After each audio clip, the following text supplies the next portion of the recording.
New Avengers के last episode के अंदर हमने देखा था कि किस तरीके से वो डीमन जो है लूक केज को अपने अंदर पोजेस कर लेता है। और हम देखते हैं कि यहाँ पे जो कोई भी डीमन है ये सारे के सारे बड़े बड़े और पावरफुल लोगों को जो है पोजेस करते हुए उस आई ऑफ आगामोटो को हासिल करना चाहता है। और पिछले पूरे एपिसोड के अंदर हमने देखा कि किस तरीके से वो लूक केज के ऊपर पोजेस कर लेता है और उसके बाद वो आयरन फिस्ट को पोजेस कर लेता है। और यहाँ पे हेलस्टॉर्म, डॉक्टर स्टीवन स्ट्रेंज और डॉक्टर वुडो ये तीनों के तीनों बड़े बड़े मैजिशियंस भी मिलके उसको रोक नहीं पाते हैं। और वहीं पे आयरन फिस्ट जो होता है वो बेसिकली आई ऑफ आगामोटो को लेके इस डायमेंशन से चले जाता है अपने मास्टर के पास, जो कोई भी उस आंख के लिए यहाँ पे आया था। और अब देखते हैं कि वहाँ पे पूरी की पूरी रियलिटी जो है वो ब्रेक डाउन होना शुरू हो चुकी है। तो अब आगे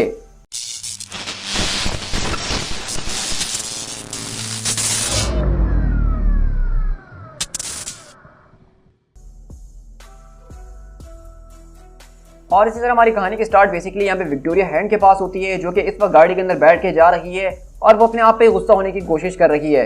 मतलब वो गाड़ी में बैठी होती है और बोलती है कि नहीं नहीं नहीं, और वो बाहर निकल के गालियाँ शुरू कर देती है और वापसी गाड़ी में आके बैठ जाती है और कहती है कि कैप्टन अमेरिका ने मुझसे कहा कि मिस हैंड, ये तुम्हारे दिमाग के अंदर चलने वाली हर एक थॉट से मैं बिल्कुल डिसएग्री करता हूँ, लेकिन मैं इस बात से डिसएग्री नहीं कर सकता हूँ कि तुम जैसा पेट्रियोटिक इंसान कोई नहीं है। तो इसलिए मैं चाहता हूँ कि तुम जाके एवेंजर्स बनो, be an Avenger, like it's a good thing.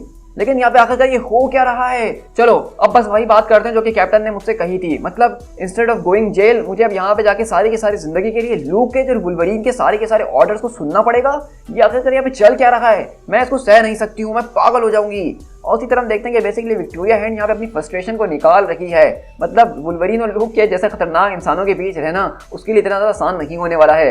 और वो अपनी सारी की सारी फ्रस्ट्रेशन यहाँ गाड़ी में बैठ के निकाल ही रही होती है, लेकिन अचानक वहाँ पे पूरा का पूरा आसमान लाल होना शुरू हो जाता है। और वो लाल इसीलिए हुआ है क्योंकि पूरी रियलिटी वो ब्रेक डाउन होना शुरू हो चुकी है। और इसी तरह हम यहाँ से अगले पल जो है बेसिकली आयरन फिस्ट के पास शिफ्ट होते हैं, जो कि एक जबरदस्त किस्म के वॉइड के अंदर मौजूद है, जिसमें हर तरफ व्हाइट कलर की रोशनी फैली हुई है। और कहता है कि हेलो, क्या यहाँ पे कोई है? और अगले पल वहां से एक और आवाज आती है कि आखिरकार ये कौन है? तो वहीं से हम देखते हैं कि आयरन फिस्ट उससे बात करने की कोशिश करता है, लेकिन वहां पे कोई जवाब नहीं देता है। उसी तरह देखते हैं कि वहां पे बेसिकली दो लोग जो है वो आपस में बात कर ही रहे होते हैं, और वहीं से वो आदमी दूसरा बोलता है कि इसका नाम आयरन फिस्ट है और ये मोटल की दुनिया में वो था जो कि डॉक्टर स्ट्रेंज का साथ दे रहा था और उस आई को बचाने की कोशिश कर रहा था। तो वहीं से उनका मास्टर पूछता है कि आखिरकार ये यहाँ पे क्या कर रहा है? तो कहता है कि हमें एक वेसल की जरूरत थी जिसके जरिए हम यहाँ पे ट्रैवल करके आ सकते, और उसके पास आई ऑफ आगामोटो मौजूद थी, तो इसलिए इस आंख के साथ हम उसको भी यहाँ पे ले आए। तो उनका मास्टर बोलता है अच्छा, तो वो तो मैं देख सकता हूँ। तो वहीं से वो बोलते हैं कि हाँ, ये हमारे लिए काफ़ी मुश्किल काम था, लेकिन अब हम आँख को यहाँ पे ले आए हैं। तो वहीं से कहता है कि आँख तो उसके हाथ के अंदर है ना? तो वहीं से वो कहते हैं कि हाँ, उसके हाथ के अंदर है। तो उनका मास्टर बोलता है लेकिन वो मेरे हाथ के अंदर तो नहीं है अभी। तो वहीं से वो बोलते हैं कि हमें इस बारे में समझ में नहीं आ रहा है, क्योंकि अगर हम किसी भी मोटल को इस रियल्म के अंदर लेकर आते हैं उसकी पूरी की पूरी बॉडी मेल्ट होकर एक हैश के अंदर बदल जाती है, लेकिन ये इसके साथ क्यों नहीं हो रहा है? मोटल्स इस रियल्म के अंदर नहीं आ सकते हैं, ये इम्पॉसिबल है, मुझे कुछ समझ में नहीं आ रहा है। तो वहीं से उनका मास्टर बोलता है कि ये बहुत ज़्यादा ऑब्वियस है कि ये किसी किस्म की फॉर्म से प्रोटेक्टेड है। और वहीं से आयरन फिस्ट बोलता है कि आखिरकार यहाँ पे ये सब चल क्या रहा है? क्या मैं मर चुका हूँ? क्योंकि अगर मैं नहीं मरा हूँ तो मुझे काफ़ी ज़्यादा गुस्सा आ रहा है। तो वहीं से आवाज़ आती है तुम यहाँ पे क्या कर रहे हो आयरन फिस्ट? तो आयरन फिस्ट बोलता है कि मैं यहाँ पे क्या कर रहा हूँ, ये मेरे हिसाब से एक बहुत ज़्यादा ट्रिकी क्वेश्चन है जिसका जवाब देना मुझे समझ भी नहीं आ रहा कि मैं क्या कहूँ और क्या ना कहूँ, क्योंकि मैं तो इस बारे में भी नहीं जानता कि ये जगह कौन सी है। और अगले पल हम देखते हैं कि आयरन फिस्ट अपना हाथ ऊपर करते हुए उस आई ऑफ आगामोटो को दिखा रहा होता है। लेकिन इसी तरह हम यहाँ से शिफ्ट होते हैं पूरे के पूरे एवेंजर्स के पास, जहाँ पे हम देखते हैं कि Spiderman, Miss Marvel, the Thing, Luke Cage, Jessica Jones, Doctor Voodoo, Hellstorm, Doctor Strange, Mockingbird, ये सारे के सारे एवेंजर्स यहाँ पे सेंट्रल पार्क के अंदर मौजूद हैं। और ये पूरी की पूरी रियलिटी ब्रेक डाउन हो रही है, जिसको देख के हर कोई परेशान हो रहा है। और वुल्वरीन बोलता है कि मैजिक गाइस, क्या तुम लोग बताना पसंद करोगे कि ये सब क्या चल रहा है? तो हेलस्टॉर्म बोलता है कि हमारी डायमेंशन को बीच में से चीर दिया गया है लोगन, मैंने तुम लोगों को इस बारे में बहुत पहले ही वार्न किया था कि ये सारी की सारी चीज़ें जो हो रही हैं हमारे इस डायमेंशन के फैब्रिक को बहुत ही ज़्यादा वीक कर रखी हैं और अब वो फट चुका है। और इस तरह लूक केज पूछता है कि आखिरकार ये हमारी पूरी की पूरी डायमेंशन को चीरने की कौन कोशिश कर रहा है? और उससे बड़ा सवाल ये कि डैनी कहाँ है हमारा दोस्त? तो डॉक्टर वुडो बोलते हैं स्ट्रेंज, क्या तुम डीमन की इन स्पीशीज़ को पहचानते हो कि ये कौन है? तो स्ट्रेंज बोलते हैं कि नहीं, मैंने इससे पहले इनको शायद कभी नहीं देखा। तो वहीं से हेलस्टॉर्म बोलता है कि मैं इनको जानता हूँ, ये लोग वुल्फ ब्लड हैं जो कि डार्क डायमेंशन से आए हैं। तो डॉक्टर स्ट्रेंज बोलता है कि नहीं डेमियन, ये वो नहीं है। तो हेलस्टॉर्म बोलता है कि मेरा पूरा अंदाजा कि ये वही हैं। डॉक्टर स्ट्रेंज बोलता है कि नहीं, तुम्हारा अंदाजा गलत है, ये कोई और सी ही स्पीशीज है। तो वहीं से मिस मार्वल बोलती है क्या मैं इनमें से जाके इनको एक एक करके पंच करना शुरू करूं, या फिर हम यहाँ पे कुछ लोगों के मरने का इंतजार करने वाले हैं? तो मॉकिंगबर्ड बोलती है क्या तुम्हें इसके लिए भी परमिशन चाहिए? और इसी तरह हम देखते हैं अगले पल वहाँ पे न्यू एवेंजर्स की टीम यानी कि द थिंग, स्पाइडरमैन और मिस मार्वल उन डीमन से लड़ने के लिए जाती है। और मिस मार्वल कहती है स्पाइडी, तुम स्ट्रीट को संभालोगे और मैं आसमान को संभालूंगी, और जो कुछ भी बीच में बचेगा उससे बैन निमट लेगा। तो इसी तरह लूक पूछता है कि स्ट्रेंज, अब ये बताओ कि तुम्हारा प्लान क्या है? तो वहीं से स्ट्रेंज बोलते हैं कि वुडो और हेलस्टॉर्म तुम लोग मेरे साथ चलो। तो वुडो बोलता है कि हम तुम्हारे साथ चलें, लेकिन बैटल इस वक्त यहाँ पे हो रही है तो हम यहाँ से कहाँ जा सकते हैं। तो स्ट्रेंज बोलता है कि नहीं, हमें यहाँ से कहीं और जाना होगा और इसका सोल्यूशन ढूंढना होगा, क्योंकि जो प्रॉब्लम हमें इस वक्त नजर आ रही है प्रॉब्लम उससे भी बहुत ही ज्यादा बड़ी है। ये पूरी की पूरी प्रॉब्लम हमारे सामने इसलिए लाके खड़ी कर दी गई है ताकि जो असल प्रॉब्लम है उसके ऊपर हमारी नजर ना पड़ सके। तो इसीलिए वुडो हमें वापसी जो है सेंटम सैंक्चुरियम के अंदर जाना ही होगा। तो वहीं से जेसिका बोलती है कि आप हमें यहाँ पे छोड़ के जा रही हैं, जरा एक मिनट। तो वहीं से स्ट्रेंज बोलते हैं कि मैं तुम्हें यहाँ पे छोड़ के नहीं जा रहा हूँ, मैं वापसी लौट के जरूर आऊंगा। तो वहीं से मॉकिंगबर्ड आती है और कहती है कि आप हमें इस वक्त यहाँ पे छोड़ के जा रहे हैं और ताकि हम इन सारे के सारे डीमंस ऑफ हेल से अकेले मुकाबला कर सकें। तो हेलस्टॉर्म बोलता है कि नहीं यार, ये हेल नहीं है, क्योंकि अगर हेल होता तो मैं इसको पहचान जाता, ये डीमंस ये तो उससे भी ज्यादा वर्स हैं। तो वहीं से जेसिका बोलती है कि लूक देखो, मुझे अपने बच्चे के पास जाना ही होगा। तो लूक केज बोलता है कि हाँ, तुम बेबी के पास जाओ और उसको लेके फौरन न्यू जर्सी अपनी मॉम के पास चले जाओ। तो वहीं से जेसिका बोलती है कि हाँ, जितनी जल्दी हो सकेगा मैं लौट के तुम्हारे पास वापसी आऊंगी। तो वहीं से वुल्वरीन बोलता है क्या तुम लोगों को किसी नैनी की जरूरत है। तो मॉकिंगबर्ड बोलती है कि अरे ये डायलॉग तो मैं बोलने वाली थी। तो वहीं से लूक बोलता है कि क्या मतलब, तुम लोग किसी को जानते हो। और इसी तरह देखते हैं कि वहाँ से लूक केज वगैरह सारे के सारे न्यू एवेंजर्स इन सारे के सारे मॉन्स्टर से मुकाबला करने के लिए आगे बढ़ते हैं ताकि यहाँ पे न्यूयॉर्क के जो लोग हैं उनको यहाँ पे बचाया जा सके। और इसी तरह यहाँ पे नॉर्मल सी भगदड़ चल रही होती है जहाँ पे वुल्वरीन उनको मारने की कोशिश कर रहा होता है, लोगों को बचाने की कोशिश की जा रही होती है। और यहाँ पे द थिंग बोलता है कि आई मीन हम लोग कोई गोस्ट बस्टर्स तो नहीं है जो कि इन डीमन से लड़ सकें। तो इसी तरह एवेंजर्स मैंशन के अंदर देखते हैं कि यहाँ पे जेसिका पहुंचती है अपनी बच्ची के पास ताकि उसको बचा के यहाँ से लेके निकल सके। और अगले पल हम देखते हैं कि वहाँ पे आसमान से अजीबोगरीब डीमंस वो उसके ऊपर अटैक करने के लिए आ जाते हैं। और हम देखते हैं कि वो डीमंस काफी ज्यादा हो जाते हैं और जेसिका जोन्स के ऊपर हावी होना शुरू हो चुके होते हैं। वो उनसे लड़ने की और मुकाबला करने की काफी कोशिश कर ही रही होती है, लेकिन वो क्योंकि बहुत ज्यादा होते हैं तो वो उनको संभाल नहीं पा रही होती है। और वो सारे के सारे डीमंस बेसिकली उसको चारों तरफ से घेर के झगड़ना शुरू कर देते हैं। तो अगले बार वहां से बात आती है, क्या तुम उड़ सकती हो, क्योंकि अगर तुम उड़ सकती हो गर्ल तो तुम्हें उड़ना चाहिए। और इस तरह देखते हैं कि वहां पे बेसिकली विक्टोरिया हैंड उसकी मदद के लिए आती है अपनी बड़ी सी गन को लेके। और हम देखते हैं कि यहाँ से जेसिका जोन्स फौरन से उड़ना शुरू करती है और अगले ही पल वहाँ पे विक्टोरिया हैंड अपनी बड़ी सी गन से वहाँ पे एक जबरदस्त किस्म का बड़ा सा धमाका करती है, जिससे सारे के सारे मॉन्स्टर्स वहाँ पे उड़ के चले जाते हैं। तो विक्टोरिया पूछती है कि आखिरकार यहाँ पे सब चल क्या रहा है जोन्स। तो कहती है कि मुझे इस बारे में कोई आइडिया नहीं है। तो वहीं से विक्टोरिया पूछती क्या इन सब के अंदर तुम्हारा कुछ लेना देना है।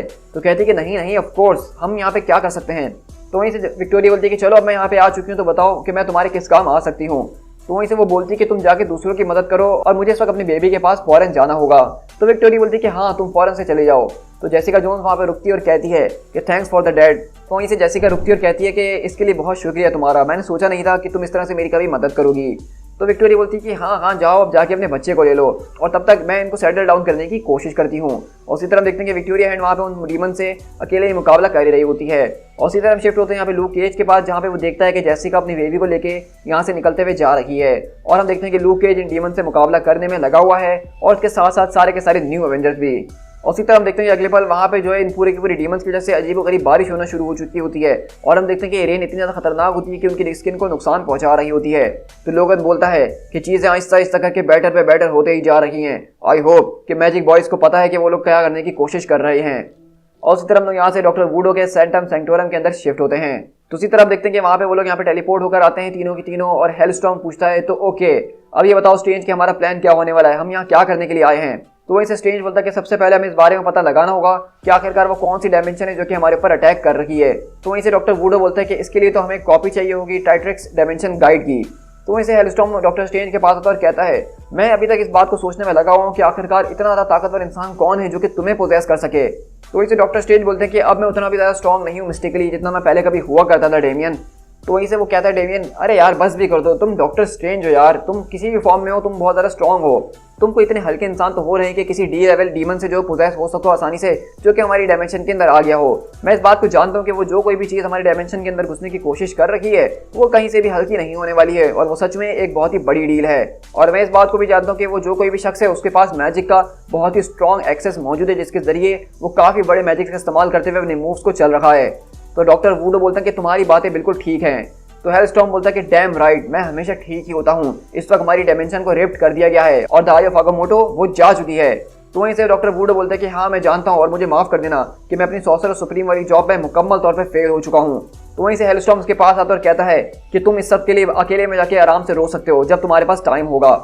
तो वहीं से वुडो बोलता है कि उन लोगों ने मेरा भाई मुझसे छीन लिया, उन लोगों ने आयरन फिस्ट को छीन लिया। तुम इस बात का शायद अंदाजा नहीं लगा सकते हो कि इस वक्त मैं अपने आप को कितना गिल्टी फील कर रहा हूँ इन दोनों के दोनों नुकसानों के लिए। तो वहीं से हेलस्टॉर्म बोलता है क्या मतलब, उन्होंने तुम्हारे भाई को ले लिया, तो वहीं से हम देखते हैं कि डॉक्टर वुडो वहाँ पे एकदम खामोश हो जाते हैं। तो हेलस्टॉर्म समझ जाता है और कहता है इस बात से हमें अंदाजा लगा ही लेना होगा कि आखिरकार कौन इतना ज़्यादा पावरफुल इंसान हो सकता है जो कि इस तरह के गेम खेल सकता है कि उसके मरे हुए भाई की स्पिरिट को उससे छीन लिया गया, जो कि कहीं से भी आसान काम नहीं है। तो वहीं से हम देखते हैं कि डॉक्टर स्ट्रेंज बेसिकली अपनी किताबें खोलना शुरू करते हैं, अपने मिस्टिक आर्ट्स को छानने की कोशिश करते हैं कि आखिरकार वो शख्स कौन हो सकता है जो कितना ज़्यादा पावरफुल है कि इतने खतरनाक पावरफुल मैजिशियंस को पोजेस कर सके, यहाँ पे डॉक्टर वुडो के भाई की स्पिरिट को जो है ख़त्म कर सके और इस तरह के बड़े बड़े कांड कर रहा है। लेकिन डॉक्टर स्ट्रेंज सारी की सारी किताबें पढ़ने के बाद भी यही बोलते हैं कि मुझे सच में नहीं पता कि वो कौन है। लेकिन इसी तरह हम यहाँ से आयरन फिस्ट के पास शिफ्ट होते हैं जहाँ पे वो बोलता है ओके अब मैं तुमसे एक और बार पूछता हूँ कि तुम कौन हो आखिरकार। लेकिन वहीं से वो आदमी उसकी बात काटकर बोलता है तुम्हारी यूनिफॉर्म के ऊपर ये सिंबल मैं इसको पहचानता हूँ। तो कहता है अच्छा वाकई में? तो वो आदमी बोलता है कि हाँ मैं इसको जानता हूँ, ये तो निशान है the molten heart of the dragon Shao लाओ। तो आयरन फिस्ट बोलता है कि ये तो बिल्कुल ठीक था, इसका मतलब कि तुम एक मिस्टिक वॉरियर हो। तो वहीं से वो बोलता है कि इन सारी की सारी बातों का क्या मकसद है, क्या तुम्हें यहाँ पे कुकी चाहिए मुझसे? तो वहीं से वो जो दूसरा आदमी होता है जो कि इसको यहाँ पे लेकर आया होता है वो कहता है इन सारी की सारी बातों का क्या मतलब है मास्टर? तो उनका मास्टर बोलता है इसका मतलब ये है कि इतने सारे मोटर जो कि इस अर्थ के ऊपर रहते हैं उसमें से तुम किसी को भी पोजेस करके यहाँ पे लेकर आ सकते थे, लेकिन तुमने उसी इंसान को चुना जो कि इन सारे के सारे सेक्रेट आर्ट से प्रोटेक्टेड है। तो वहीं से वो कहता है कि मास्टर इस बारे में आखिरकार मुझे कैसे पता था कि ये प्रोटेक्टेड है? तो वहीं से उनका मास्टर बोलता है कि तुम्हें इसके बारे में कैसे नहीं पता चला? खैर अब जो भी हो, अब मैं तुम्हें आखिरी बार वार्न करता हूँ वॉरियर, इस आंख को जो है फौरन से मेरे हवाले कर दो वॉरियर, और इसके बाद मैं तुम्हारे और तुम्हारी टीचिंग्स की काफी ज्यादा इज्जत और कदर करता हूँ और इसके बदले में मैं तुम्हें यहाँ से खामोशी से जाने दे दूंगा। तो वहीं से आयरन फिस्ट बोलता है देखो इस वक्त तो मुझे तुम्हारी सारी की सारी बातें सुन के यही समझ में आ रहा है कि अगर तुम्हारे अंदर इतनी हिम्मत या ताकत होती मुझसे आंख छीनने की तो तुम अब तक इस आंख को छीन चुके होते, लेकिन लगता ऐसा है कि तुम उसे छीन नहीं सकते हो। क्या मैंने ठीक कहा?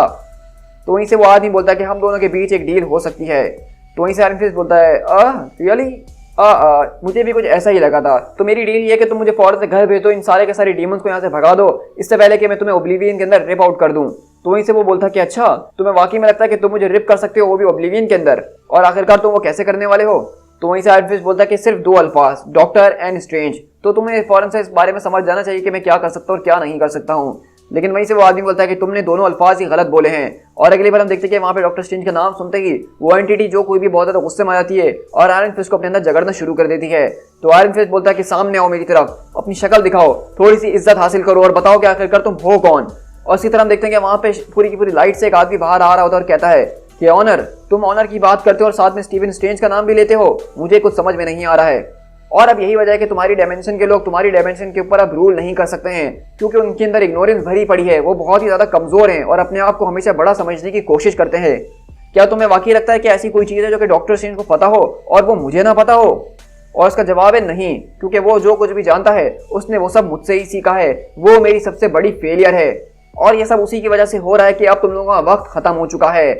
और इसी तरह हम देखते हैं कि बेसिकली उस पूरी की पूरी लाइट से जो आदमी निकल कर आया है वो कोई और नहीं बल्कि द एंशिएंट वन है। तो अगर आपको नहीं पता तो मैं आपको बताता चलूं, द एंशिएंट वन वो है जो कि दरअसल डॉक्टर स्ट्रेंज को डॉक्टर स्ट्रेंज बनाता है स्टीवन स्ट्रेंज से, और डॉक्टर स्ट्रेंज के सॉर्सरर सुप्रीम बनने से पहले कॉमिक्स के अंदर वही सॉर्सरर सुप्रीम हुआ करता था।